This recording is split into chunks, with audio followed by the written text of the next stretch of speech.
James 1, verses 5 through 8 in the Christian Standard Bible.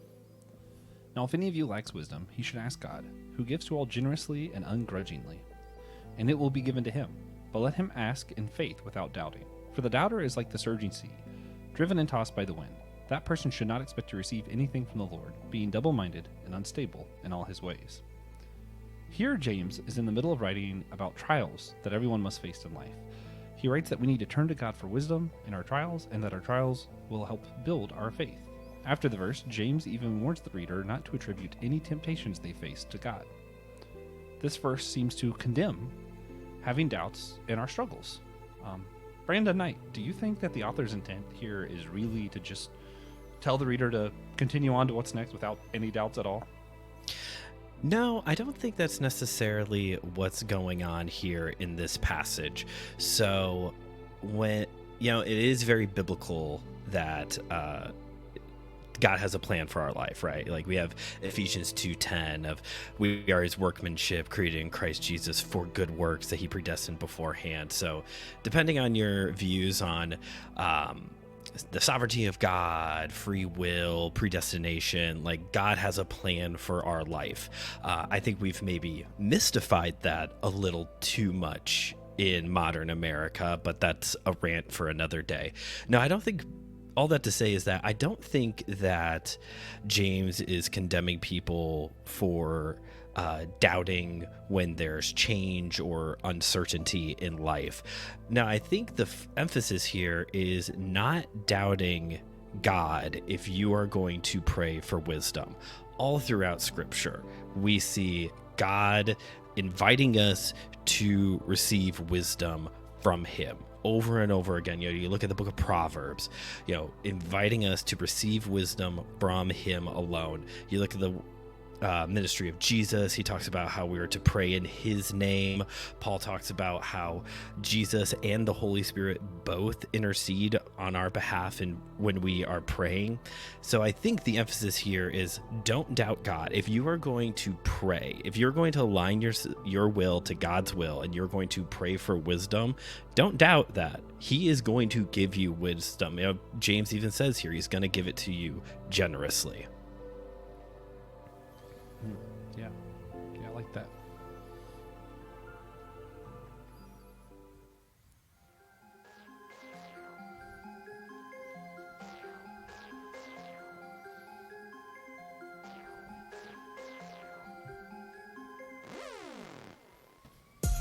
Hey everybody, welcome to the Whole Church Podcast.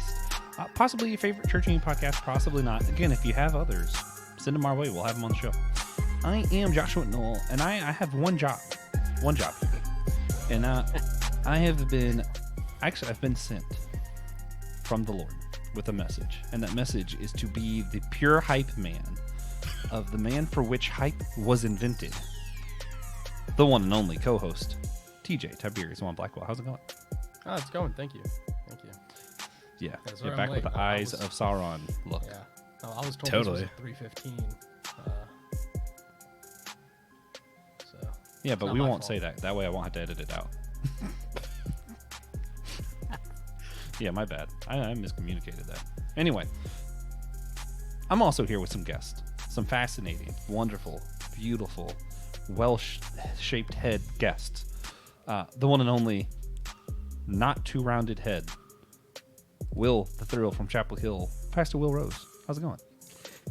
Good. Yeah, I feel like you're backpedaling a little bit or being contradictory because there was a time when you did call my head really round, more round in person than on screen. So whenever you see me out there, folks, in person, in the wild, you can be like Joshua and go, wow, your head really is round. I didn't mean that it was like really round, but it is rounder than it is on the camera. Like your camera like elongates it somehow. I don't know. Yeah. So yeah, the TV camera adds 10 pounds or it thins out your head. But the web camera stretches out your head. Yeah. Something maybe like that. Yeah. But another person with a perfectly normal head shape, the one and only, the great bearded Brandon Knight, the Brown Wizard. How's it going? The Brown Wizard. That's probably a Cooler than fitting. Blue Wizards, That's probably my Yeah, oh yeah, for sure. Probably the class I would be a part of. And just so you know, Will, it was not the roundness of your head that struck me when we first met in real life. It's those back muscles, bro. All those years of surfing, man. I was like, oh dang, this is a good. My lats This were is a impressive. good. Yeah, this is a good hug I'm getting right here. A man of impressive lats. That's what I want to be known Will's as. a real renowned lat man.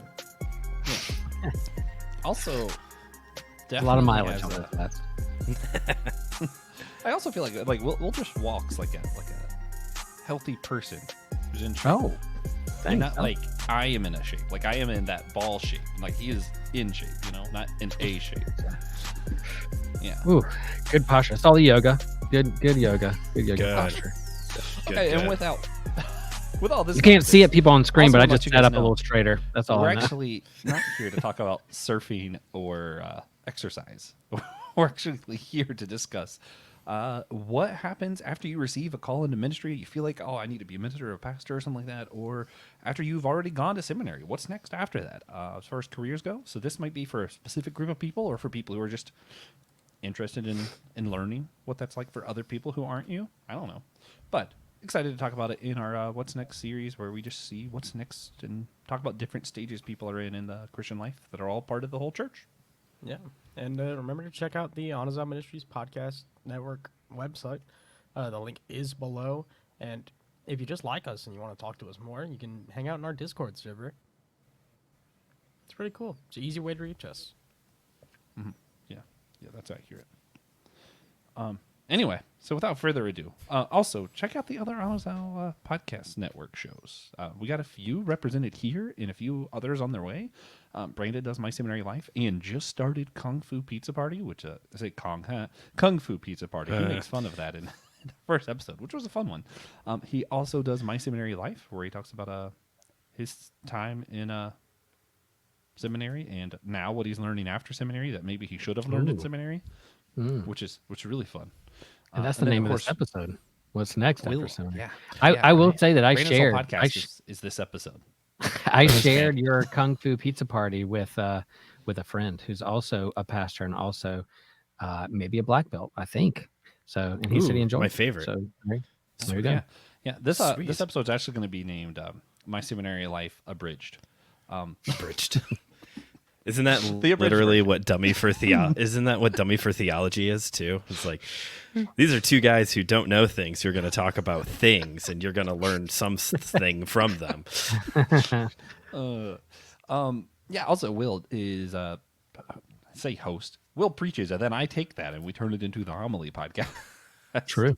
Right. And he might be starting another show later on this year. Laughing later. We'll laugh about this later. Something like that. Laugh about this. We're gonna laugh about this There it later. An official name that some of you out there who are listening to this may be asked to come on and share a story that in the moment wasn't funny, but then later on you laughed about it. That's the premise. And by the time this drops, all of us will have been on some joyful noises, but none of us are the host because there is no host to that show. If that confuses you and you want to learn more, go over there, find out, and maybe we'll trick you into being one of the leaders of conversations. Josh, were well, you I don't know, watching I'll probably drop Seinfeld links when to you that came down up? below. Were you watching Seinfeld when you came up with the idea of the what if we have no host as the host? Boom. I Boom. do my best to refrain from watching Seinfeld. It's Oh. not for me. Yeah. Oh, But that's a bummer. yeah, check out. There's a link to all Amazon stuff down below. Check it out. But for now, we have to get into a holy sacrament, the perfect inducer of unity, which of course is silliness. Now, for those who are going to be confused why we're doing things certain ways this episode, Will is going to be on in like 2 weeks again, so he's going to get his chance at some of the series specific questions. And since he's already going to be on, we're going to direct our series specific stuff to Brandon. So Brandon, this one's just for you. We're not doing a silly story, a silly song. We are doing a silly song. We're not doing a silly question. We are doing a silly story instead. Everybody's got a water buffalo. And today, you're part of the world's second greatest anthology next to the Bible. This one is just of silliness, though, where we all finish the same story, Once upon a time, TJ was playing ping pong against a sea turtle while on board a steam engine train when he... Go ahead and finish that for us. This is like Match Game. I love it. When he bet the show in the match against the sea turtle, and now I'm excited to announce the sea turtle is here to claim ownership of the Whole Church podcast. Yeah, the sea turtle, they don't have their setup yet, so they're not taking over production yet, but they technically own the show. See, just given that camera angle, I thought maybe that was the sea turtle that teaches his camera. Yeah, the sea turtle is actually on top of my head, like Ratatouille. That's why I can't let you see the top of my head anymore. I gotta say, this kind of a small sea turtle. Must be a green one. Green sea turtle. He's just really good at standing on his flippers. Ah, yeah. He's a young sea turtle. I saw a sea turtle nest a couple weeks ago down at the beach, and it had already hatched. 80 sea turtles went out to the water the night before, and we were like there to see if any stragglers, and I saw one lone baby sea turtle walk its way to the ocean on its own on a full moon night. It was one of the cutest things I've ever seen in my entire life. TJ played. I recorded it, and I'll send you guys the video that I took. Man, perfect. Andy, Well, we do have to go ahead and start moving along, so we're not spending the entire episode on stuff that happens before the episode. And to start this one off, we want to break down, how does someone know if they are called into vocational ministry, or whether or not they should decide to go to seminary in the first place? Like, how does someone make this decision, feel that calling, however you want to word it? You know, we came from Pentecostal background, so it's only the Spirit tells you. But then some people are like, I just kind of felt led because I saw a need here. You know, I feel like it depends on what denomination you're in, how you word this question even. But hopefully you guys know what I'm talking about. How do you know? Yeah, I don't mind taking this first. I within the Lutheran understanding of the call process, there's a process. It's linked with the denomination, some committees, some bishops, some people. There's a whole kind of line of process that goes into the call process itself. But before you even get to the process, there's this understanding of call. Always, there's an inner call and outward call. So there's a stirring within oneself that feels like they are called to a certain vocation or to ministry or to preaching or some role within the church. And then there's an outside call that confirms it or lures you to it. Don't know which comes first, the chicken or the egg, but there's an outer and inner call within myself, but then also people outside of me who, when I was in youth group, said, you know what, I think you'd be good at this. I think you'd be good at being a pastor. You should think about using your gifts in this way within the church. And it was towards the end of my high school year that some of my youth directors were saying, I think you should help lead youth leadership, youth worship, and preach, and maybe seminary one day. I was like, no. I don't want to stand up and talk in front of people every week. I'm scared of public speaking. But after being a camp counselor and having other people confirm and say like, yeah, you'd have good gifts with this, that was a part of that process. And then I applied with my denomination, the ELCA, and my synodical state representation bishop, and say, I want to go into the call process and go to seminary. How does that work? And then they work with me through that. So it was an inner and outer call, both and together.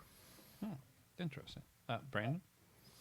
So when it comes to the more formal process that Pastor Will ended off there with, not like that at all within my experience. But I will reaffirm what he said about the inward and outward call part, that usually there's some kind of like, at least in my own personal experience, some kind of like Holy Spirit moving you along to like, yeah, I think this is what I'm supposed to be headed into, along with affirmation from peers, mentors, people in the church, family members, whatever, some kind of affirmation of like, yeah, I think you're being called into this. I think you would be good at this. Here's some serving opportunities here and there. I liked how Pastor Will said, is it the chicken or the egg? Because which came first kind of thing. Because I know from my experience, I was a kid. I hate to use this because it sounds super prideful, but in a way, I almost feel like I was like this child prodigy thing of like when I was like a little kid, I'm talking like 6 or 7, is when people in my church started saying, Brandon, you could be a pastor one day. And like, yeah. I heard it all of my life, all the way through. And I'm in a very different place than where Pastor Will is now, and I'm happy where I'm at vocationally now. But I do at times question whether or not I was called to be a pastor versus someone who's called to proclaim God's word. Pastoring requires more than standing up in front of people on a Sunday morning. Right. Pastor Will knows that for certain. I do know that God has gifted me and called me to preach and to teach because I seem to have those kind of giftings. As for everything else, I'm not sure.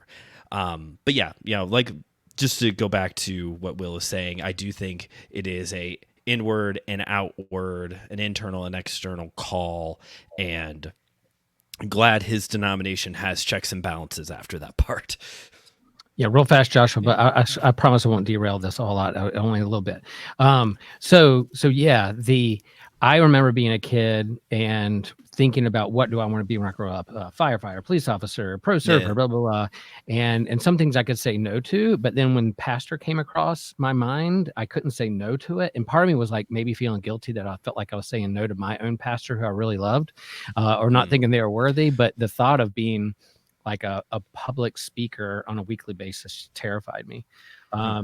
Eventually learned it's not just preacher, teacher, but how to do pastoral ministry and shepherding a community. And where those gifts come from. Biblically, I think my favorite Old Testament professor, Walter Brueggemann, talks about the Old Testament just being a series of call stories, that everything is a call story. Creation was called into being. Moses was called. Abraham was called. The prophets were called. It's a series of call stories all the way through. And so Lutheranism and Luther would say in our baptism, we are all called to some ministry. There's not a hierarchy of like priest and laity, that we're all called. It's just discerning where those gifts match up to what God's calling you to do. So we're all called to ministry, whether you're an ordained pastor of word and sacrament or not, we're all called. So seminary, there's often people who will go to seminary, at least in my class, who are like, I'm called to be a pastor, and that's the only thing I'm going to be. My professors would say, you're here, let's discern together what your gifts are and where God is calling you to serve the church. So if you're a great preacher, that's where you should be. If you're great at ancient languages, maybe you should be a Bible scholar and interpret and the scrolls of Hebrew into whatever, or your chaplaincy, whether it's hospital chaplaincy or whatever, you're discerning where your gifts are. So I was like, I'm going to seminary to be a preacher and a pastor and stand up on Sunday mornings and give my thoughts on things. And then seminary was that process of let's discern where your gifts are and where you're being called to be.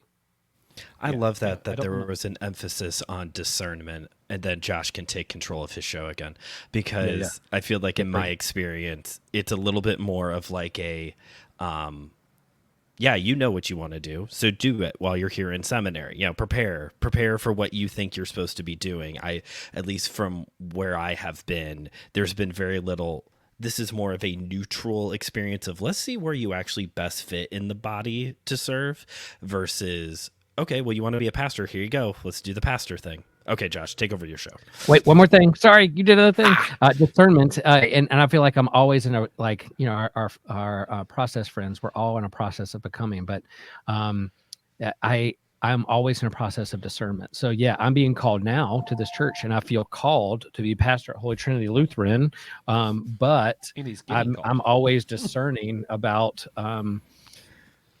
maybe I'm being called to be a surf coach, or being called to camp ministry, or to be Joshua's podcast manager so he doesn't do too many podcasts. Like what am I being called to? And that it's a daily discernment what God's calling me to. So there you go. Yeah. I don't want to derail us any further, just because I want to remind everyone this is not what comes before seminary. This is what's next after seminary.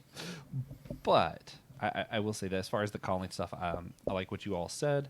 I remember early on, just giving my own experience real quick, I did feel like maybe I was called to pastor, and then I had someone when I was at going to college for a degree in Bible, and one professor said, if one of the ways you know you're called is if you can do literally anything else, do it, and if you can't, then that's what you're supposed to be doing. As he says, pastoring is just not something anyone should want to do. I think he's talking about just how difficult it is, but and I think that's mostly true. And even as we've talked on the show different times, we had Dr. Ord on earlier this year talking about gifts, because y'all both mentioned gifts, and I think one of the interesting things he was like, look some of the gifts, and he says, love is better than speaking in tongues, and it's better than prophecy, or prophecy is better than tongues. He goes, yeah, so there's clearly a hierarchy, and Dr. Ord made the case that maybe the gift of podcasting is greater than the gift of speaking in tongues, or even sometimes preaching. And I liked that, because I was like, maybe calling is just different what I thought it was. Because, even if you go through Acts, someone's given a prophecy, and they were close but not quite right, and I feel like it's evidential in the Bible that you can hear from the Lord and maybe just not hear a very clear message, because maybe your own desires, wants, psychology, whatever is in the way, and you just kind of discern as you go, maybe. Yeah, and if you're going to talk about what happens after seminary, you got to talk a little bit about what led you there the first place, and that whole like Joseph Campbell. A little bit. Joseph Campbell hero's journey, the call, resistance to call, and then back out. I think that Joseph Campbell saw the pattern within Scripture and other mythologies and religions, and definitely Scripture has that. Jesus has that. Moses has that. Abraham has that kind of that call story. Even creation itself has that kind of everyone is call, resist to call, try to derail the call, but then back on path. Yeah. Everyone's called to something. Maybe even making soup, Mr. Campbell. TJ. So, how do you decide what seminary to attend? Oh, yeah. Well, how did you what seminary did you go to? How did you decide to go there? Good question. There's a number of back in the day, back in the 1900s, late 1900s, there were plenty of Lutheran seminaries across the United States. For me, since I stayed in Wilmington to go to college and stayed near the beach, there weren't any Lutheran seminaries near the beach. And so I had to move a whole hour and a half away from the ocean. It was rough. It was very rough. I felt like I was a martyr. I felt like I was making a big sacrifice for the Lord. And so I went to Columbia, South Carolina, which is an hour and a half away from Charleston, 2.5 hours from my home. No, but also Southern Seminary in Columbia, South Carolina. Both of my pastors that I grew up with had gone there, and we're building that up. So it's like going to college. You kind of like, where do I go? What do I think their gifts are? What its location? What connections do I have there? I worked as a camp counselor in college, and some of my friends who are also going to seminary were going to Southern. Both my pastors went there, and then Southern Seminary was known as kind of a pastor's seminary in a sense that they really focus on pastoral ministry and how to shepherd a congregation. You could go to other places like Chicago or other places that may be a little bit more academic minded, or a div school, Duke Div, that's more academic minded, and learn the kind of the nooks and crannies of academia and theology, rather as Southern had a good heart for parish congregational ministry, and that's what kind of sealed it for me. It was a good decision. I loved my seminary experience. So does that count you as like a legacy if your pastors went to a seminary, or you're a legacy student, or still got to be your parents? They're my spiritual fathers and mothers. So so there you go. Yeah. There is legacy. Ironically, Pastor Will is my pastor, and I might end up going to Southern Seminary with a dual enrollment, depending on what happens with some scholarship stuff, because it might make it easier to get scholarship. Which they've now moved. They're moving from Columbia, South Carolina to Hickory, North Carolina, to be under the umbrella of Norrine University. So that was a big thing that happened over the last year post-COVID. But hey, I'm going to miss Columbia mostly online, and that's why. Yeah, that's that hybrid thing. Yeah. Brandon, how did you decide what seminary to go to?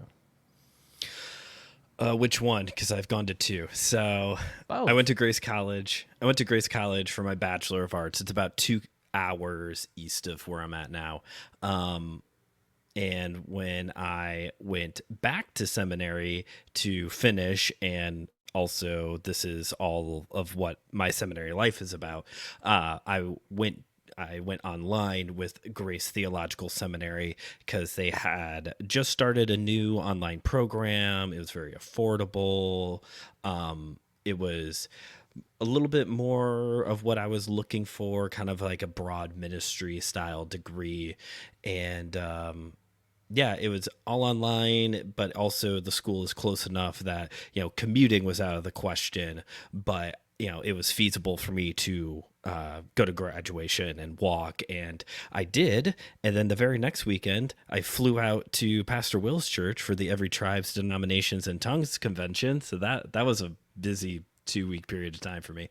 But yeah, it was really just, convenience of online, convenience of affordability. I knew some of the professors that were going to be doing the online teaching as well. After I graduated college and before I had to drop out for financial reasons and then restarted again at Grace Theological Seminary, there was a brief period of time right out of college where I was a student with Moody Theological Seminary here in Chicago.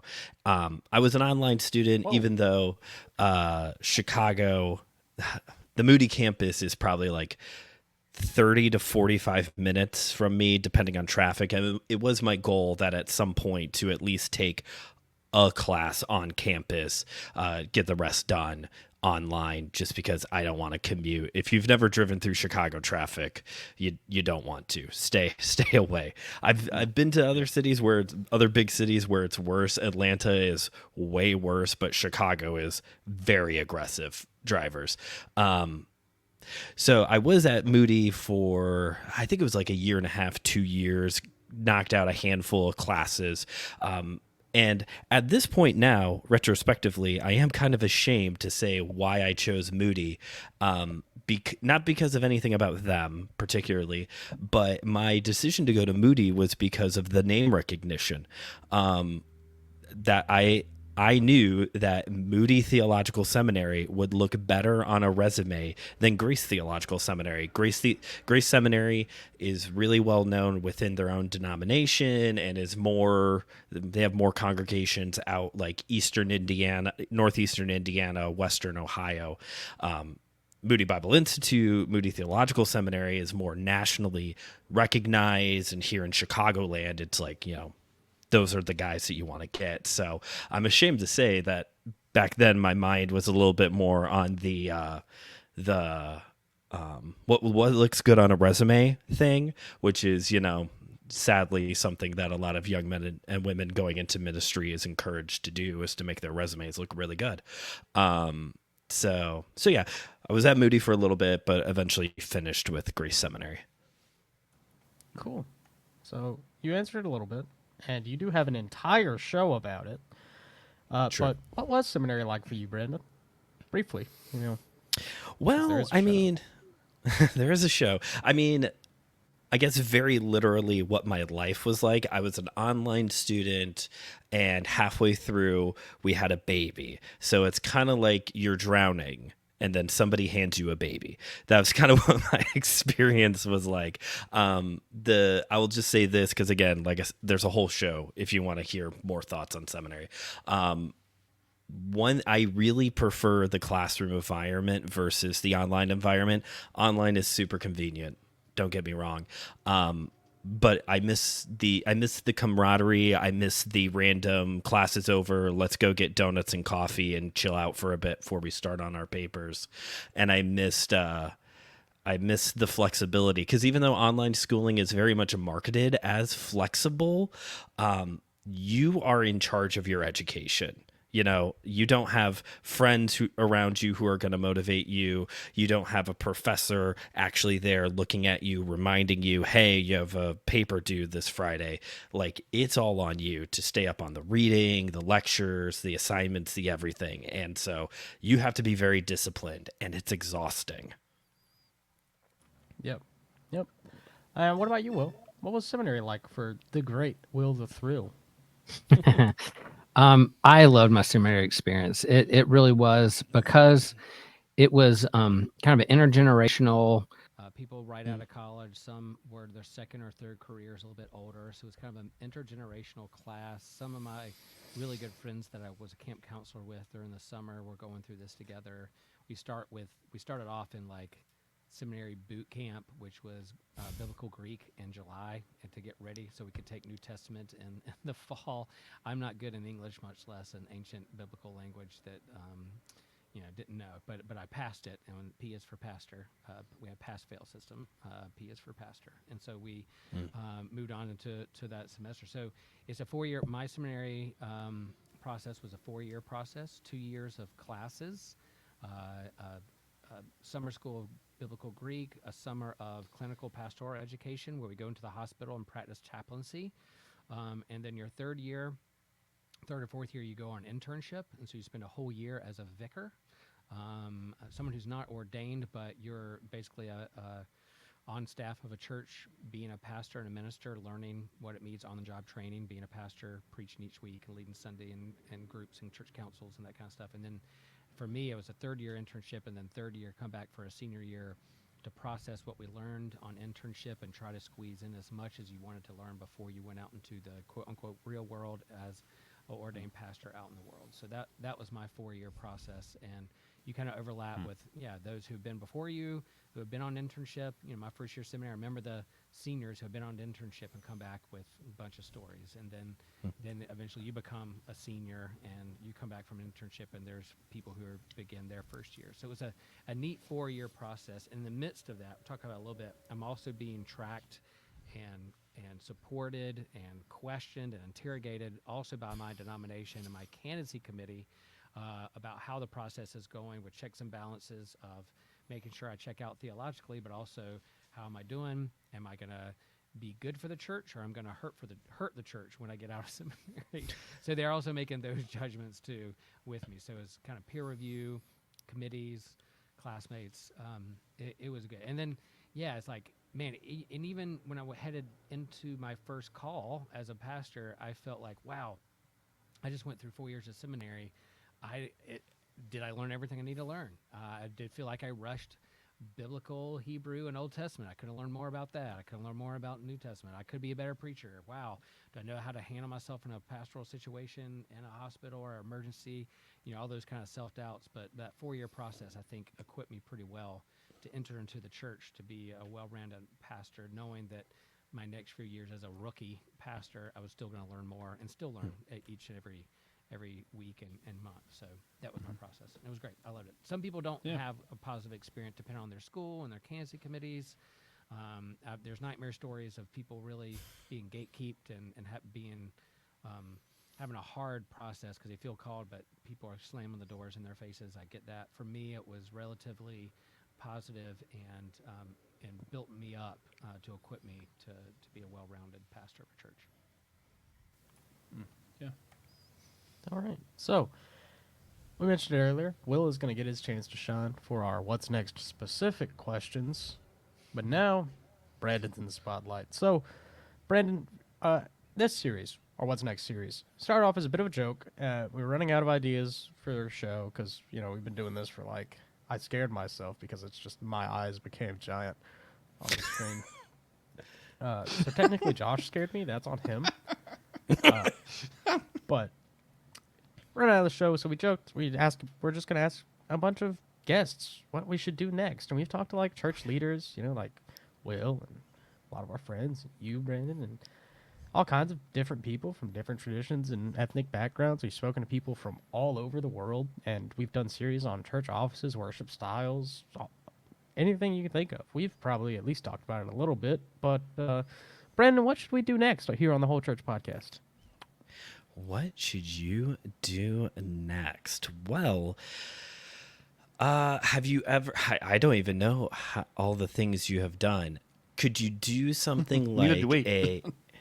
Could you do something like I love books, so my head immediately went to books. Could you do a series where in each episode you read a book or review a book from each denomination that's this is by the guy or the woman who is the most well-known person from there. So obviously you would read a Martin Luther for the Lutherans, a John Wesley for the Methodists, do you know what I'm saying? Something like that. Yeah. Okay, here's the highlight reel of everybody's library from different denominations. We could learn to read and then do that series. Yeah. Well, Okay. Learn to read. Or I love that idea that you have maybe it's the most well-known text from John Wesley or Martin Luther or somebody like that, and then You have the different representative from each denomination commenting and talking about as church unity, what they get away from it, that kind of stuff. That'd be kind of fun. Will just wanted to make sure he was here to talk about the 95 Thesis and whatever else Martin Luther wrote. Gosh, they're so boring. There's a few good ones, in there, but a lot of repetitive stuff. Try to read them all the way through. That's my kind of jam. What are you talking about? I know. Yeah.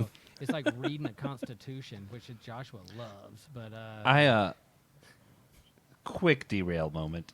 Christian Ashley sends out his text each time he's about to start a new book on Let Nothing Move You, another Anna's Out podcast for everyone to check out. And he's like, "Oh, we're doing Leviticus. Josh, what chapters do you want? I sent to you first." I was like, "Oh, good." You First took of all of them, bro. But if not all of them, here's this list, which is probably still happening. Yeah, when he sent it to me, he's like, "Here's all the ones Josh took," and I said, "Of course he did." That is how many. Thankfully, you did take. Thankfully, I was able to take the 2 chapters that I wanted to get, so I'm excited. Good. Yeah. well, going back to like the idea of what's next, like you don't even have to do like a famous theologian. Wait, Just Will, pick you a get your book. turn. I know you could You pick have a to hold book and then have someone from each denomination coming out on church unity come together yeah. and see what the differences are. I love that idea. Oh, yeah. I'm Build just on that idea. affirming Fine. You got to hold on to your own outward call- ideas. An outward call to Brandon and the whole Thank church you. is coming from outside yourselves, affirming that Yeah, position. yeah. There we go. Yeah. So, You could even do it like you could have Will on to talk about the 95 Theses, or you could have someone like Joe Day on, who is not Lutheran, talk about the 95 Theses. You know what I mean? yeah, like yeah. that, Specifically like from a not church, specifically not Lutheran, like a to try to work the whole Will can be on unity every other aspect episode of except it. for that one. yes. Right. Exactly. So, the other thing we're doing on our What's Next series is called First Thoughts. Will's getting his turn. Brandon, from you, I need a number 1 through 26. So I don't answer this one. I'm waiting. Not because this one. I'm going to be back in 2 weeks. Yep. Oh, I'm going on mute now because it's going to be hard not to respond. 24. 24. Okay. That's I funny. feel like I'm on a game show. So the way this works, first thoughts, I'm going to give you a word. You are just going to say the first thing that comes to your head when you hear that word. We're going to go in a random Not order. a whole. You don't have to do one word. TJ only gives you a word. You can say Yeah. as many words as you want. Whatever your first Oh. thought is. Yeah. Oh, okay. This isn't like Whatever a word your first association thing. Gotcha. Okay. It's sort of, but not quite, Not like a one word response. Not Gotcha. a- If your Not- first not thought is a exact picture, one, tell us you the know. picture. Okay. Yeah. So we have 26 words here. You decided to do 24 of them. So, platypus, Perry the platypus. Trinity, Triangles. podcast, Anazao. I am doing just one word associations right now. That's fine if that's your first thought. Okay. Marvel, Not as good as DC. trumpet, Trumpet. The Imperial song Listen to the Trumpet of Jesus. Imago Dei, Imago Dei. Something that people really like to toss around, especially when they're trying to win an argument on pro-life things. banana, Banana. Delicious fruit. Islam, Could you say that one again? I didn't hear you. What? Islam, Oh, Islam? Another religion. Hanukkah, Hanukkah, one of my favorite holidays. politics, Not one of my favorite things. Beowulf, But a book that is like on the tippity top of my to be read list. Like I've never read Beowulf. Tolkien has written like his own translation of it. He's written papers on it. So it's So a good. must read for me. I'm really excited to get to it. it is really good. Animation, Animation. I love cartoons. That is my preferred form of entertainment. I love analyzing animation styles, and I guess I just don't have the attention span for those like very professional, drama shows that are more than 45 minutes long. I need like 22 minutes. yeah, Bible, Bible. A book. a book, inerrant, I'm just gonna go with a book. Inerrant. Fine. Okay. Inerrant, yeah. Those eyes are piercing my soul inerrant, right now. Inerrant was the next word. Inerrant Not is the next word. Oh. I thought he was like, do you mean the Bible is... Okay, so No. the word is inerrant. That is a term that people use to refer to how reliable the text of Scripture is. Mm-hmm. Jack. The Ripper. Really? Poetry. In motion. Money. Evil. Eucharist. Eucharist. Oh, that is the term that people use for communion that scares the denomination that I came from. Dragon. Dragon. Quite possibly the most powerful of the mythical creatures outside of the majestic unicorn. Panda. Panda. Kung Fu Panda is one of the most beloved modern children's films. God. God. In one word. Wow, that's a tricky one. God is the... Why am I having such a hard time with this one? Wow, that's so big that I'm like, what do I respond to that? God is the creator of all things. Zoo. too big was a thought. Too big was a thought. I guess that's true. Yeah.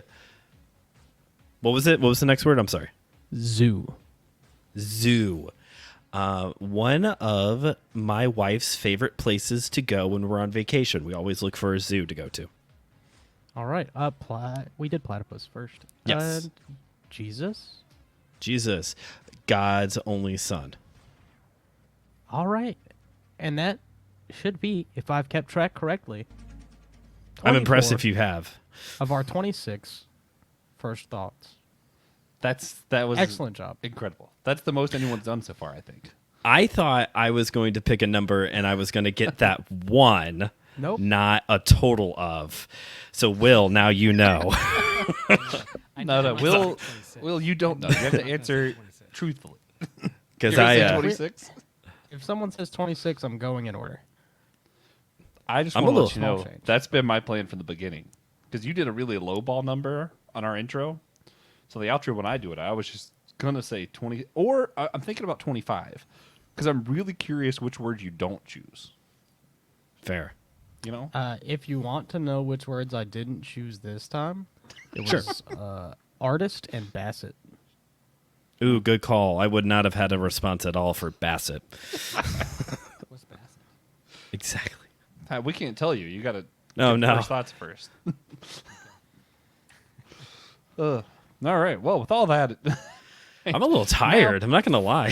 43 minutes in, we can actually talk about what's next after seminary. So after seminary, what is the job hunting process like?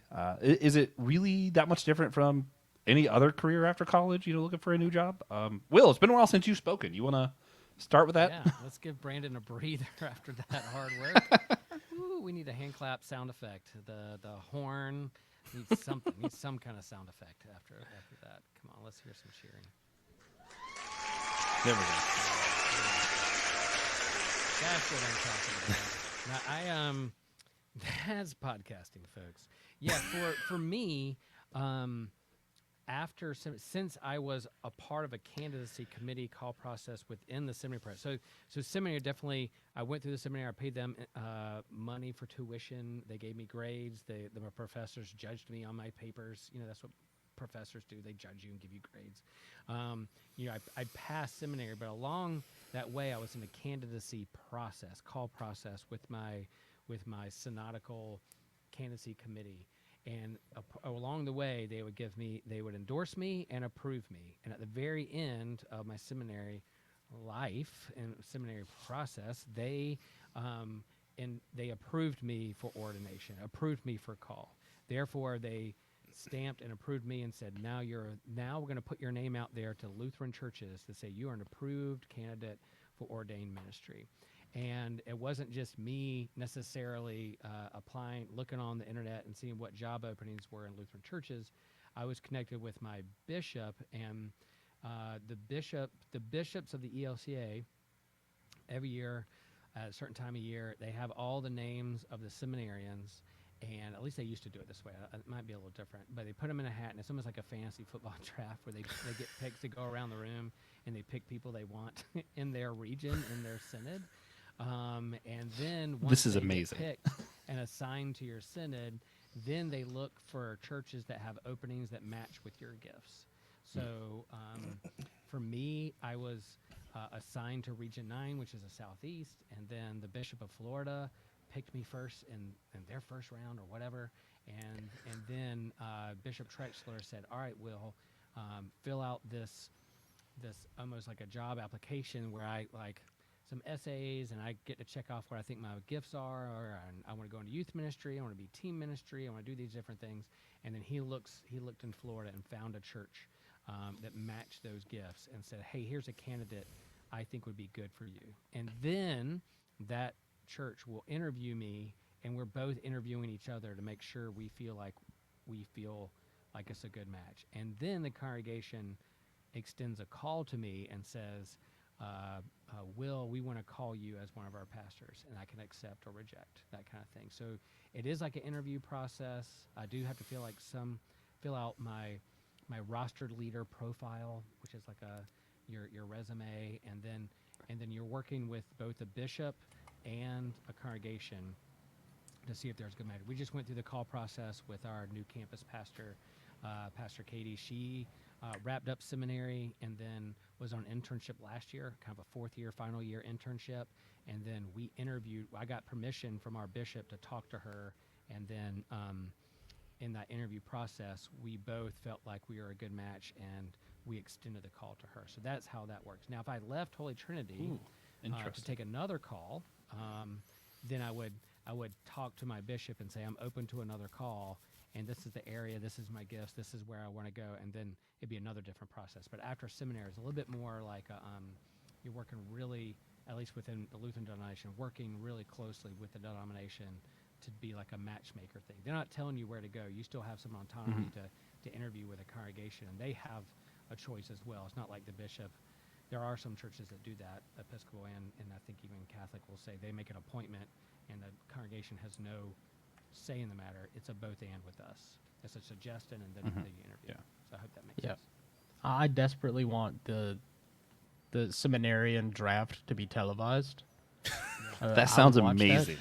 That's like on Only if, ESPN, The Ocho. Yeah. Yeah, Some exactly. religious channel, I love live ESPN streams 8. it. Yeah.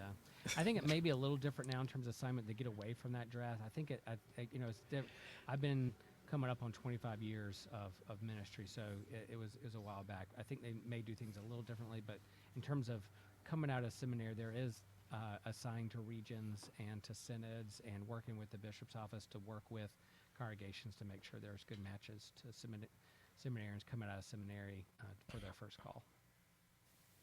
Yeah. I think TJ was going to ask Brandon next. Okay.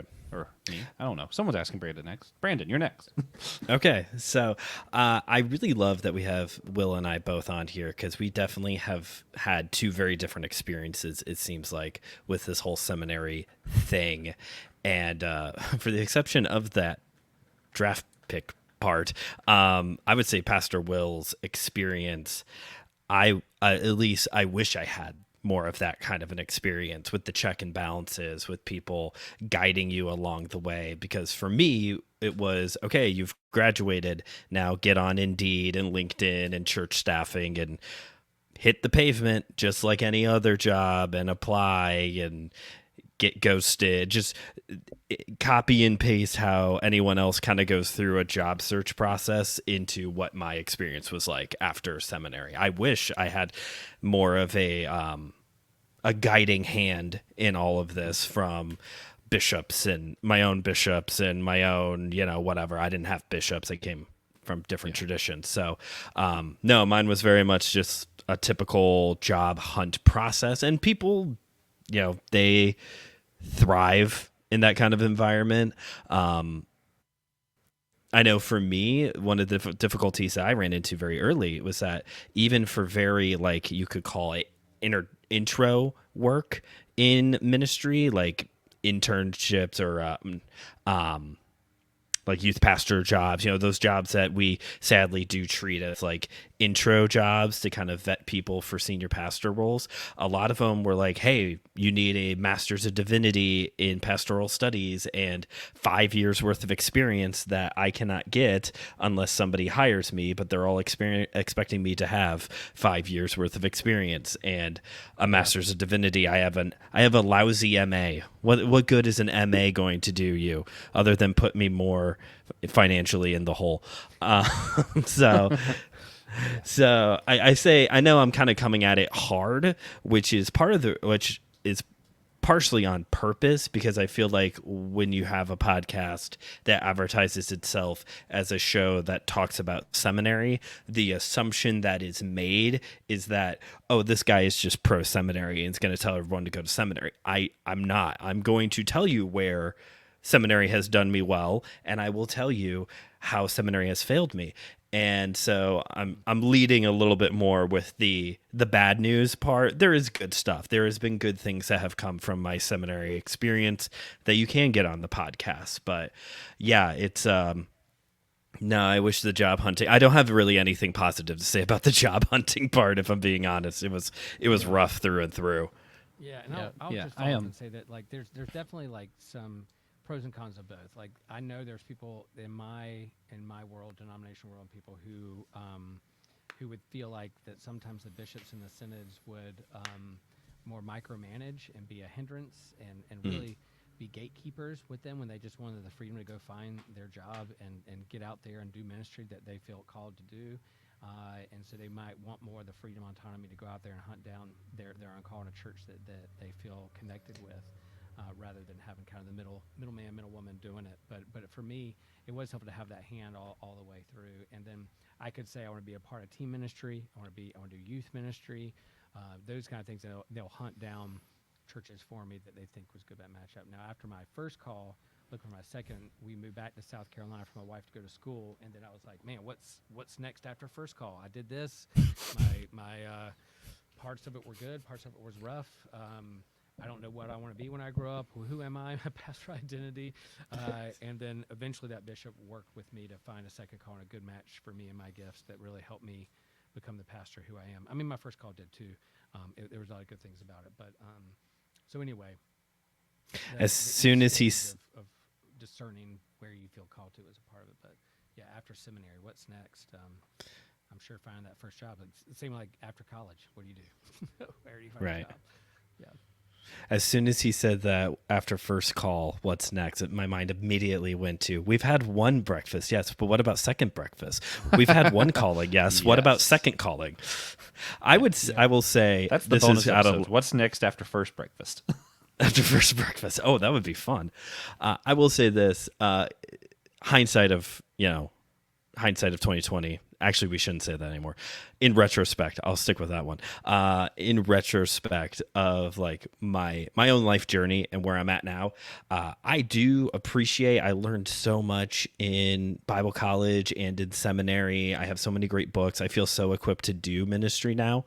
I would say purely from a like intellectual academia standpoint, I think I would have made some different choices. I think I would have maybe went more towards like the humanities route, maybe gotten like pursued a master's in literary studies, because those were always like subjects that I enjoyed in school: theology, history, literature, English. So I think there would have been, given the opportunity to do it all over again, I may have made some different choices, but overall I can't deny the fact that like God used all of these experiences to not only prepare me for ministry, but draw me closer to him as well. Yeah. And I think that's one thing like people talk about when you go to college, finding something you love. Part of the reason isn't just because you'll like enjoy your work, but part of it is like when you enjoy something, that's when you make those connections. And honestly, the best way to find a job is with connections. So if you're already doing something that you're going to be in the community of, it makes it a little bit easier. Like TJ and I do end up having connections with a lot of like really geeky people and Tolkien Society kind of people. I know like a lot of people in the C.S. Lewis Institute, and I'm like, man, if I would have, honestly, everyone would have, this is just free everyone would have advised me against doing any C.S. Lewis studies for college. I mean, like, that's a waste of your life. But right now, if I had a degree in C.S. Lewis, I have enough connections, I could actually get a job in that. So it's one of those, like, yeah, no, do what you love, because that's where you're going to make the connections. It's true. Yeah. Also, ironically, it's part of why my favorite legal podcast, two hosts, one of them says, don't ever go to law school until you've already been working in law, because then you know you want to do it. And then the other one goes, nah, do it even if you're not going to do law, because it opens up a lot of doors. And I'm like, yeah, you know, people have different perspectives. Don't go into law until you've been arrested, then go into law. Yeah. Almost like a bunch of Donald churches Trump's trying to- next career. Yeah. So a lot of people find out during college or seminary that their beliefs about God just aren't right anymore. You know, don't line up for them anymore. And lots of seminary students go through sort of a deconstruction. For people who discover that they don't believe like they used to, how should they navigate finding a career after that? Will, do you want to go first, or do you want me to take this one?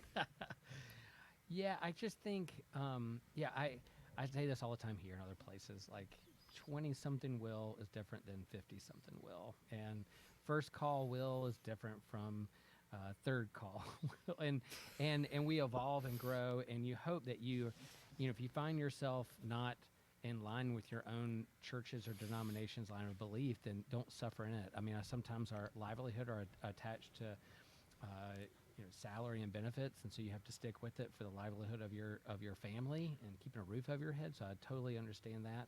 There's a certain privilege that comes for me in keeping my job for doing that. But if you're not happy and you don't align with that particular tradition, denomination, then yeah, you need to find a different place so you can flourish as a human.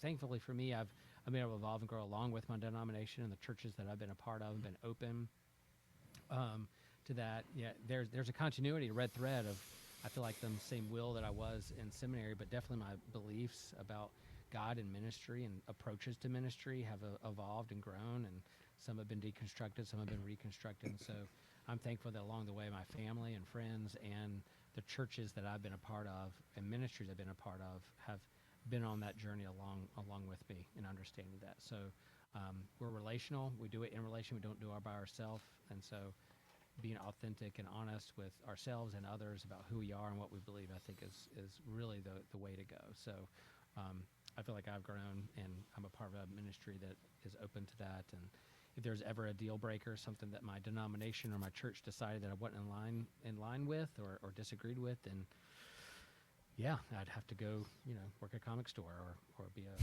surf coach somewhere or something, or both, or all three. Or all three. Yeah, I would say, whether you want to use the words deconstruction and reconstruction or not, I sure hope that if somebody is going to go through Bible college and seminary and anything postdoctorate and doctorate and all that stuff later on, I sure would hope your beliefs about God and your approach to ministry changes. I would assume that would happen. Do some people go through a very drastic, like, deconstruction? I shouldn't say drastic. A full would be a better word. A full deconstruction and reconstruction process? Sure. But if you're going to get through Bible college and seminary and nothing changes, I would question the validity of that seminary, and also your own posture to the process.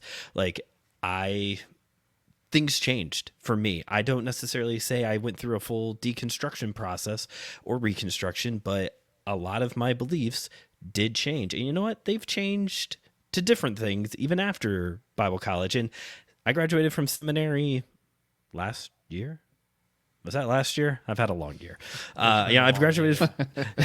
I've graduated from seminary pretty recently, and things that even I believed then, or at the beginning of the seminary journey for me, like, I've changed my mind on. I think it is healthy to have Pastor Will used the word process earlier.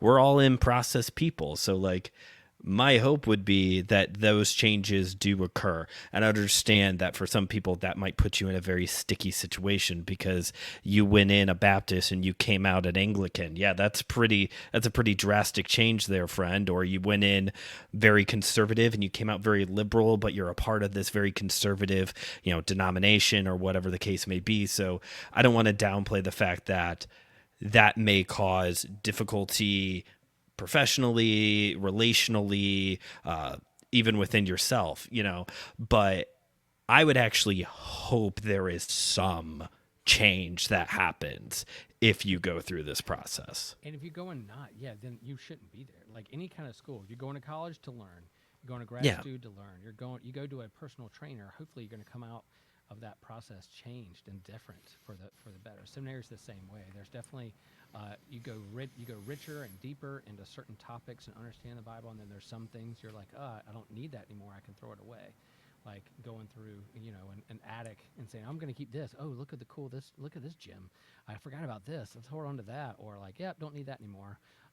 So there's that process of a theological yard sale that can happen within you, but then also a depth that hopefully will be that you'll learn the tools of how to keep going deeper in your life and ministry. And then you get in a congregation, you find out most people in your congregation, there's some theology nerds that have almost seminary level understandings of God and theology. And there's some who have never graduated from first grade Sunday school, and they want to stay there. They don't want to go any deeper than that. And so you're having to juggle these different, trying to shepherd people who are different stages and process with their own theology and belief. And so you got to figure out how to lead all these people together, as a ball coach would be with people on the court. Like, you start a sports, it's time for the season. Well, if everybody stays the same on that team, you're in trouble by the time playoffs come around. You use whatever analogy you want. Don't talk to me about football right now. Being changed and growing.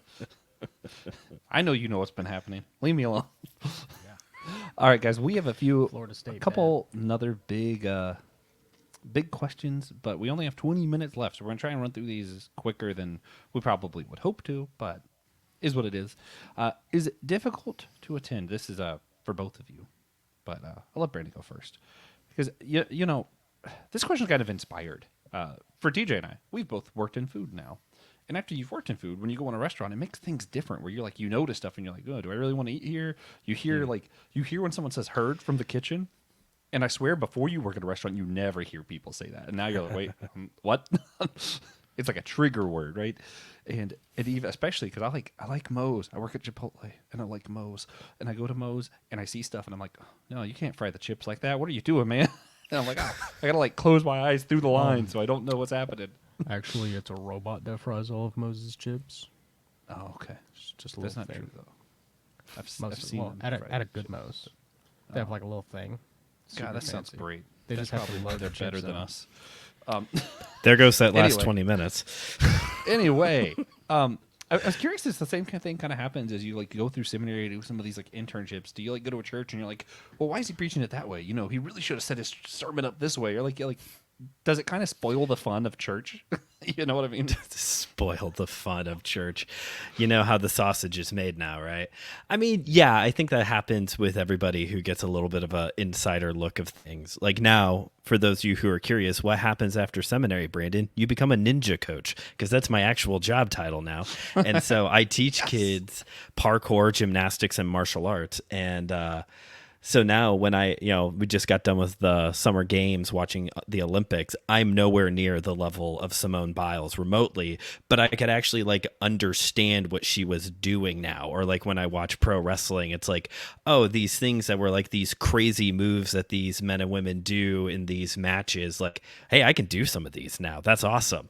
So yeah, it happens. You start going to church and you have those thoughts. I'm big on homiletics. So I have to turn off my brain a little bit when I hear a sermon. Like, obviously, I try to be engaged so I can grow from it, but I can become very analytical of a sermon and how somebody preaches. That's just how my brain works, and I have to manually turn that off.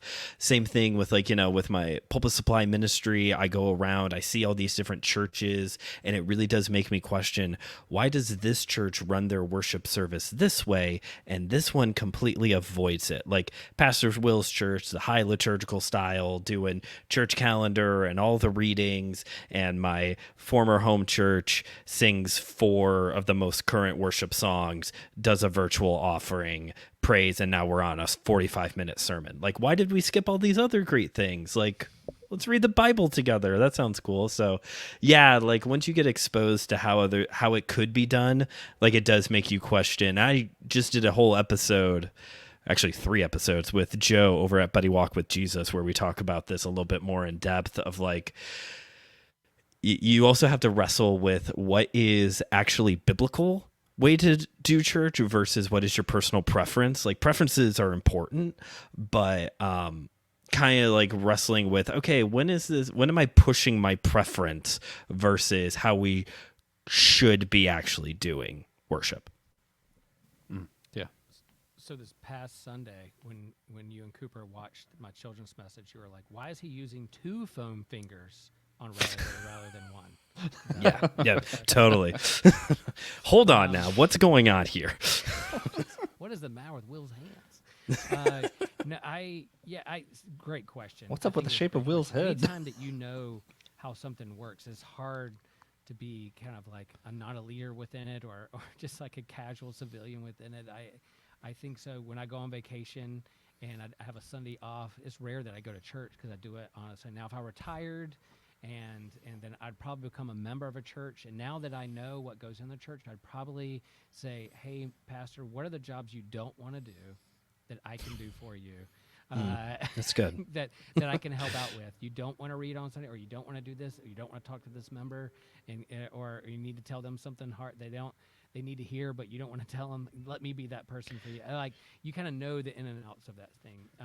For me, since I work in team ministry, I'm not up to preach every Sunday, so I have other staff members, and there's been times I'm like, wow, they're doing that with that text. Why aren't they talking about this? We need to hear this. Why are you going that direction? And I'm sure they have the same thoughts with me too, with those things. When I go to another church, I'm occasionally a day off, and I go to church and sit with my family. It is hard for me to sit still. I'm like, I should be up front. It's hard. I need to get up and move around. Why am I not talking?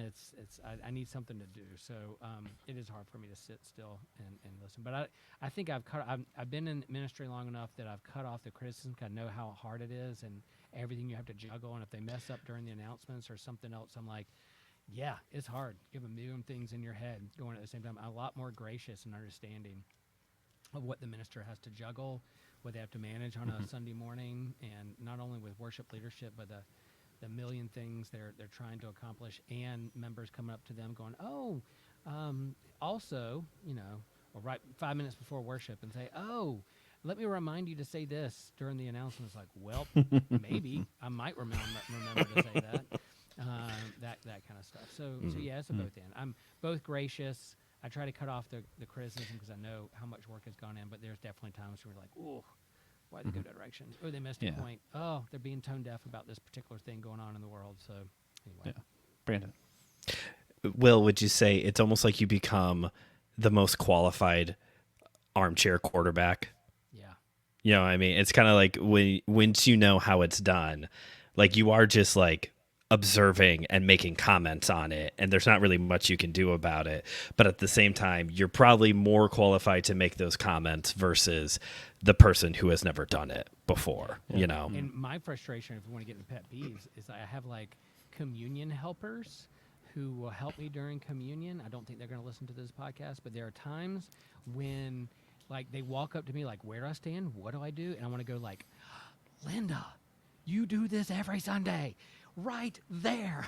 Like, come on. Why do I have to tell you again? We do this every week. We do this 52 times a year. Like, please. You have to remember where to stand and where to be. Don't look at like you don't know what you're doing. For those wondering, it's also hard to be a podcast host guesting on a podcast? He's like, oh, why are you asking me that? Let's actually talk about this thing. We're going to skip that question. Oh, I love being a guest on a podcast. Yeah. Yeah. We do have like 10 minutes. I do just want to say really quick. You imagine what it's like for Tom Brady to watch football? Right. Didn't he Okay. do some color commentating? We're gonna speed round the next couple because I still want to ask them. Okay. All right. Okay. We're told, everybody says, like, you got to study the Bible. You got to do more to learn more about God. You know, we're study day and night, study to show yourself approved in the Bible. You know, it talks about that. But you know, it's hard to learn Hebrew and Greek and all this stuff because you're like, oh, I want to be closer to God, so I got to learn all this stuff. And a lot of books are expensive. Seminary is expensive. So if you're not being a pastor, it's kind of like, can I dump this much time, this much money into this? But like, a lot of people want to know God, want to know stuff better. And not everybody knows about my seminary life. I mean, listening here know now. But you know what I mean? Sure. Like, other than specifically my seminary life. like what's a way that other people who don't want to pursue a career in ministry and don't have the money to spend on seminary, like how can they continue to pursue these like scholarly studies of theology? Bible Project. Go check out Bible Project on YouTube. They're great. First off, it's animated. Their videos are animated, Beautiful. so that's great. But it's what I tried to be on my seminary life. It's very in depth without the language being not understandable. Like it's very easy to grasp, and since it's a YouTube video, it's also easy to pause and rewind and go back to it later, kind of thing. So if you're wanting some more of that, like more in-depth stuff, and you want it done more professionally than my podcast, definitely check out Bible Project. They even have some classes, I think, now too, or they may still be in the beta phases. I know Blue Letter Bible, I think is what it's called. It's an app you can get that, like, it really helps with the whole, if you are into the whole word study thing. Although I think Pastor Will and I'll just speak for myself and say, look, sometimes we really overhype the original languages. Just settle down a little bit. But if that is important to you, and it should be a part of the hermeneutical process, Blue Letter Bible is a lot of help with that too. Also, just for a spoiler, because I did a hermeneutic episode with Brandon, and we talked about some of the original language stuff and puns in the Bible. Oh, yeah. The first one that came to my mind, this is just to explain to people who listen to this. I didn't say the first one that came to my mind, because it's just not really that appropriate. But look up some of the references to Babylon. There's a reason it starts as the Virgin Babylon and ends where it ends. That's all I'm going to say. Really interesting how the Bible does that. All right, Will. Great speed round, Joshua. Yeah, Will. How do people do this? No, it's referrals and finding the experts you trust. Like, you can't be an expert in everything. So yeah, people come to church to hear what the pastor says because he or she has been in seminary and can unpack things a little bit more for them. Our friend Tripp Fuller has Homebrew Christianity and does theology, theologyclass.com.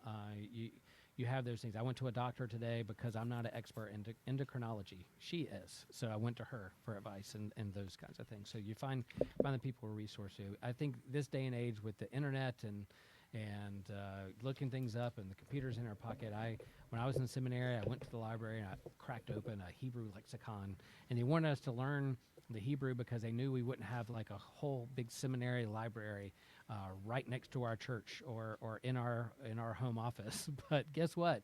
Now I do. I can look up what words look like and that kind of thing. So it's kind of like when you were learning math back in elementary. You're not going to have a calculator always around you. Ha, joke's on you. Wrong.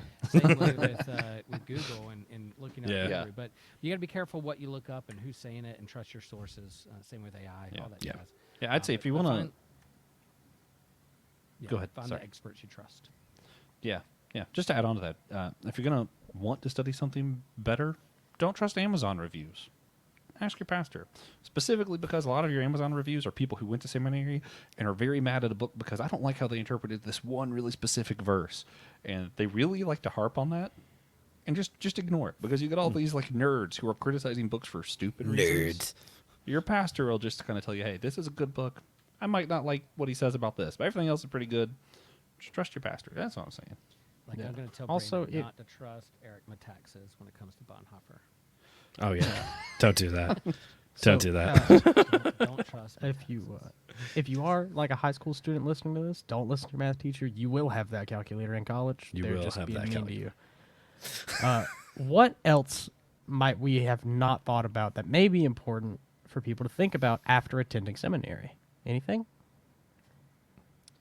You're not going to come out of seminary an expert. You're still going to learn. And it's kind of like when you prepare to have a baby, and then eventually when you have one in a hospital and you go home with it, you're like, I don't know what I'm doing. How am I going to take care of this little human and keep it alive? The same way with coming out of seminary.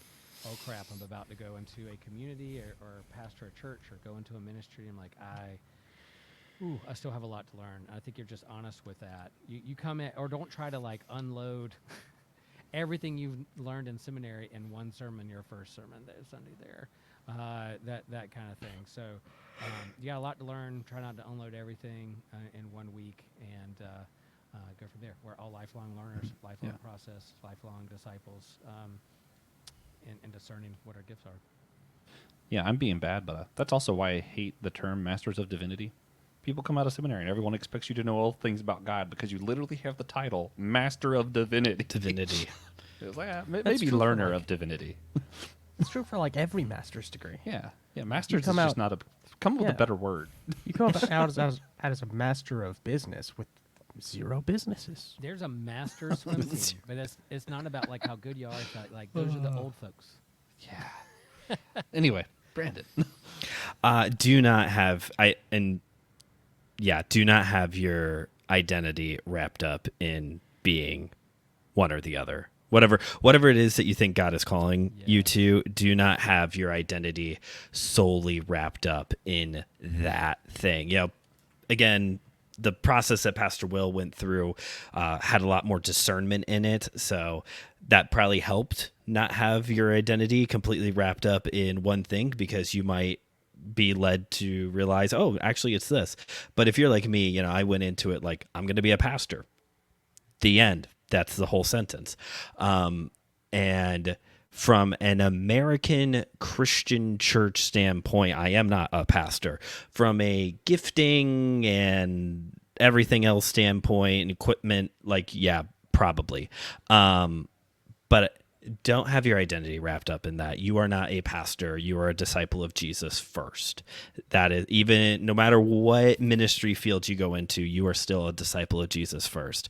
And when you have that kind of mentality, and I'm finally there myself, friends, once you finally get that mentality, there's a lot more freedom and enjoyment in this process. There's a lot more, you know, that is what keeps me going with my seminary life post-seminary now, of like, I'm a disciple of Jesus, so I'm doing this because I want to know Jesus better.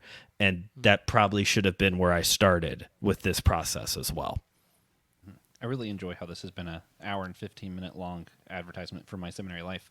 One thing we like to do at the end of every episode, just before wrapping up, we like to ask our guest, if you had to provide a single tangible action, just something practical people could do who are listening to this that would help better engender unity. Pastor Will, what's something practical people could do?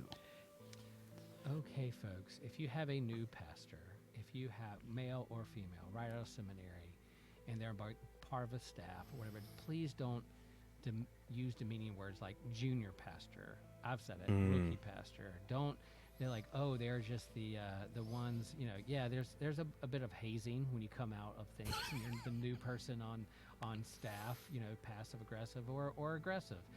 But be easy on that person. They're a colleague with you. They're a mutual minister with you and trying to take care of the community. So don't refer to them as anything less than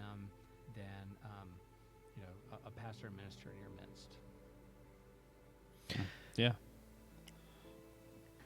As for me, I will say, get to know your local seminary student. Don't just assume that they are a part of the machine, that they are privileged, or think that they're better than you because they have a piece of paper that says divinity on it.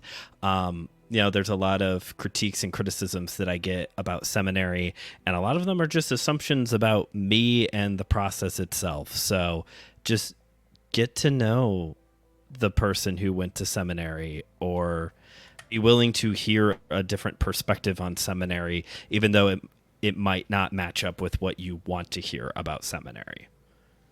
Yeah. So what happens if we start, using nice, comfy terms for our new pastors, and we start getting to know our seminarians? What changes?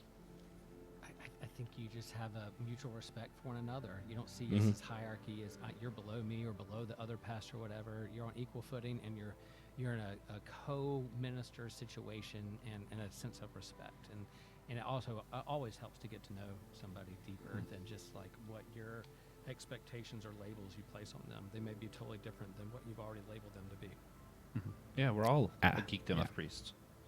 That's basically Well done. what I just said. That's basically.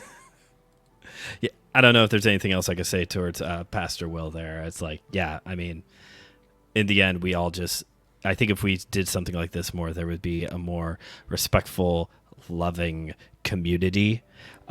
One not based off of assumptions, but off of actually hearing each other's stories. Yeah. So, before we wrap up, we'd like to ask everybody to share one where they saw God recently, whether it be a blessing, challenge, Bible worship, whatever it may be. Joshua, please go first. Always. So, sort of a two-parter. Quick two-parter. Today, alone. Or no, yesterday? I don't know when things happen, guys. I cut my thumb. Well, not at work. At home again. I'm using knives not at home. Bad. So I got like a... Yeah, you can kind of see it.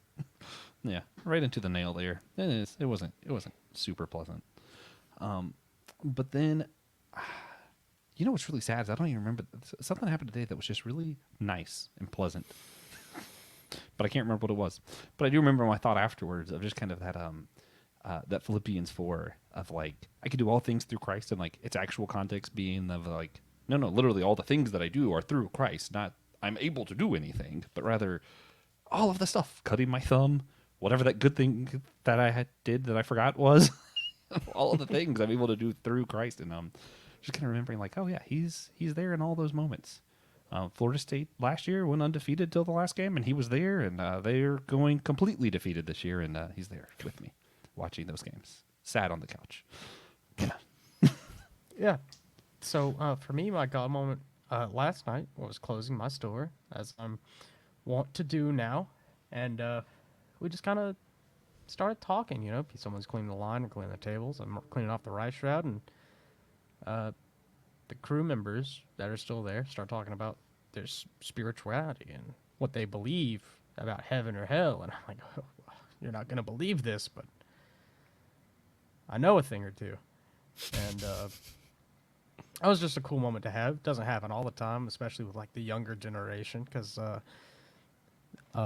buckle up, they were both born in 2006.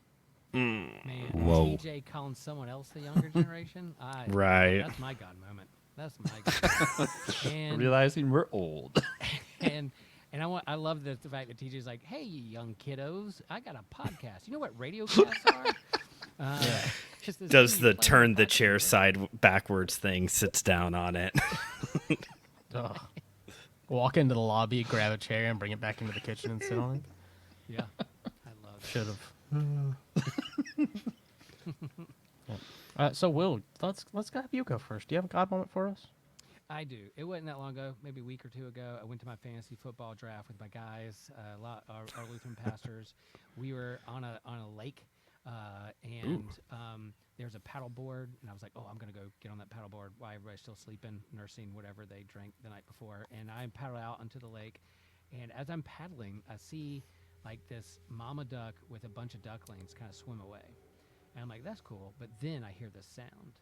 And I'm like, what is it, that weird sound? Well, it was one duckling kind of left behind screaming, like, I'm alone. Where am I? Where am I? Where am I? And I was like, holy crap. They just left this duck behind, little duckling behind. But then all of a sudden I heard a noise, a quack, and the mama duck flew over the dock, landed beside the little duckling, hopped in the water. The little duckling started following her, and she went over to the other ducklings with the lost duckling. And I said, I just saw the parable of the lost sheep. Wow. Where she left the others behind to find the one and brought the one to the others, and there was much rejoicing. I was like, I just watched happen in nature the parable of the lost duckling. And so it was a very cool God moment. I thought really we were cool. finding out that Will was watching the filming of the live action Lilo and Stitch, because that moment happens.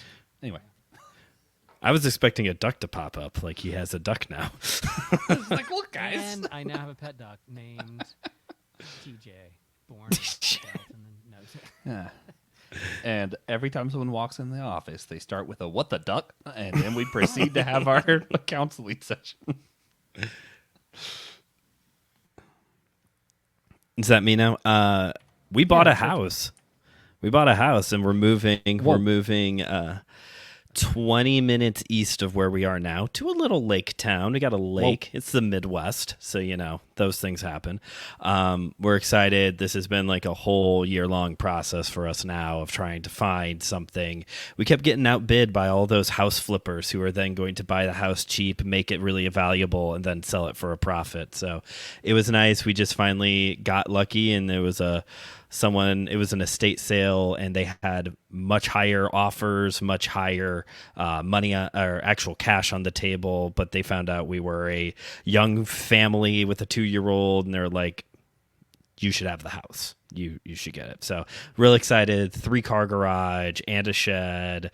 Got the lake down the road. Pretty good size yard. It's definitely a step up from where we are now. Yeah, and this is when we announce the next every denominational tongue conference at Brandon's house. And it's only Brandon's us Lake four House. and lots of beer. There we go. I'll grill this It's a time, very Pastor small Will. conference. All right. So please consider sharing this episode with a friend, enemy, cousin. Pick one of these to plug. I'm just reading the outline straight as it is. If you're listening to our show, Captivate, then go ahead and leave a one-time tip through the player on our website if you want to support us, but don't want to commit to anything regular. Subscriptions or anything, Patreon is an option for those of you who do like subscriptions. Yeah. One-time tips are nice.